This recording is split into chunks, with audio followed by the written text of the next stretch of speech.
Βρισκόμαστε στην Παλιά Πεντέλη, περίπου 18 χιλιόμετρα από το κέντρο της Αθήνας, σε υψόμετρο 500 μέτρων, όπου το Ινστιτούτο Αστρονομίας, Αστροφυσικής, Διαστημικών Εφαρμογών και Τηλεπισκόπησης λειτουργεί το κέντρο επισκεπτών από το 1995. Το κέντρο επισκεπτών στεγάζεται στο εντυπωσιακό κτίριο του τηλεσκοπίου Newall. Το κτίριο κατασκευάστηκε το 1958 εξ ολοκλήρου από πεντελικό μάρμαρο.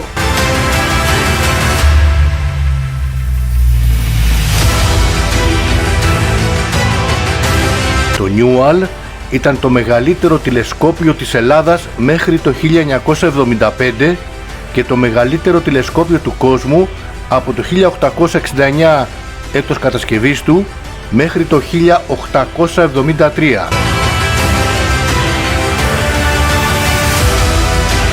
Πρόκειται για ένα διαθλαστικό τηλεσκόπιο με φακό διαμέτρου 62,5 εκατοστών, μήκους 9 μέτρων και συνολικού βάρους 16 τόνων.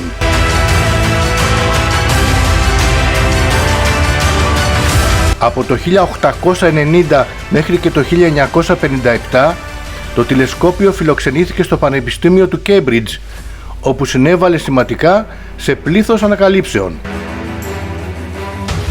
Δωρήθηκε στο Εθνικό Αστεροσκοπείο Αθηνών το 1957 και τοποθετήθηκε στο θόλο της Πεντέλης, ο οποίος έχει διάμετρο 14 μέτρα το 1959.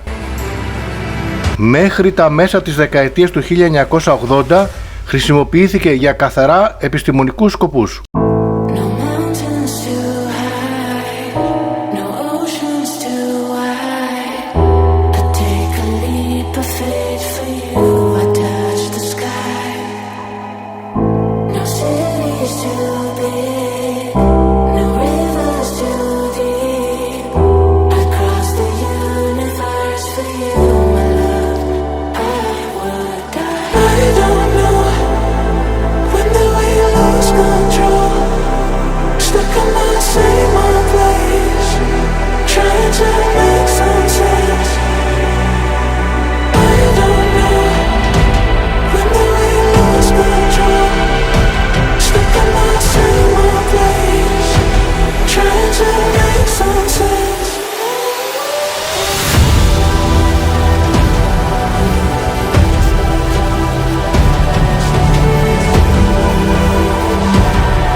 Another hot one.